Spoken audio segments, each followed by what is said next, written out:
Добрый день, дамы и господа. Сегодня Государственный ансамбль песни и танца Республики Татарстан проводит мастер-класс. И мне хочется рассказать чуть-чуть историю Государственного ансамбля песни и танца. Ансамбль песни и танца 1937 года свое искусство пропагандирует на протяжении 85 лет. И, конечно же, много балетмейстеров работало в Государственном ансамбле песни и танца. Сегодня мы хотим рассказать о танце джигиты, который поставил один из балетмейстеров Ахмед Калимуллин в 60-х годах. Самобытность этого танца в том, что все татарские движения он использовал в этом танце. Там есть и бурма, и вак-бурма, есть движение чалаштру, и, конечно же, сильное движение, у него называется это штопор, а также бег, его удивительный бег, поэтому этот номер сегодня в репертуаре Государственного ансамбля песни и танца. И разрешите начать мастер-класс. Основной элемент этого танца составляет это позиция рук. Руки вытянутые и всегда на плечах, ребята, где-то они открыты, где-то высокие, поэтому сегодня мы с ребятами вам покажем эти элементы. Поэтому давайте начнем с самого основного хода. Вывести ногу вперед, да? Вот это движение, в русском танце называется моталочка, по-татарски она называется аякны алга кутарю. Выворотная нога должна быть, поэтому, ребят, давайте мы покажем это движение. Вот солисты Государственного ансамбля песни и танца стоят, и сейчас вам покажут несколько элементов из танца джигиты. Итак, дорогие друзья, мы начинаем первое движение. Оно называется выброс ногу вперед, то есть по-русски это моталочка.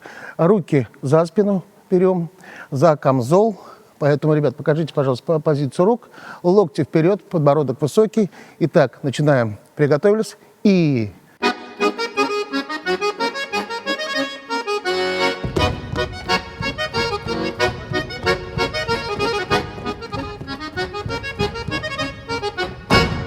Вот один элемент движения, который есть в присутствии танца джигиты. Теперь мы переходим на движение вак-бурма, то есть ковырялочка. Посмотрите, как она должна исполняться. То есть руки теперь за плечо кладем и делаем движение. Давайте, ребят, мы покажем это движение. Ноги должны быть острые. В татарском танце ноги должны быть очень острыми. Движения должны быть четкими, конкретными. Поэтому, ребят, давайте мы покажем класс, как должен исполняться татарские движения.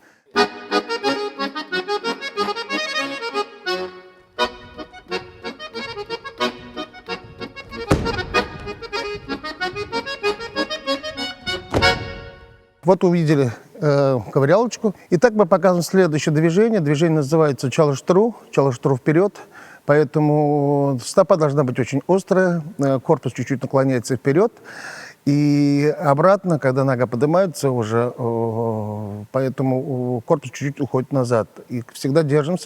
Самое главное, чтобы не висеть на партнере и быть в тонусе, держать все в тонусе. И поэтому давайте мы покажем вам это движение. Итак, чалаштру.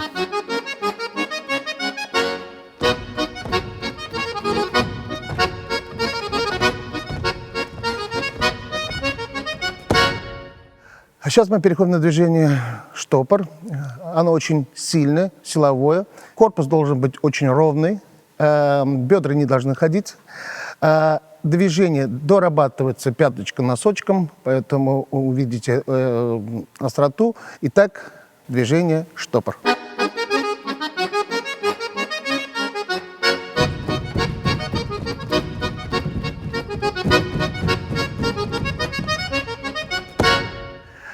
Теперь самое главное движение в танце, которое уникальное, это бег. Бег всегда идет колени наверх, руки работают. Когда в танце, в темпе, оно смотрится очень великолепно, и поэтому вашему вниманию движение бег.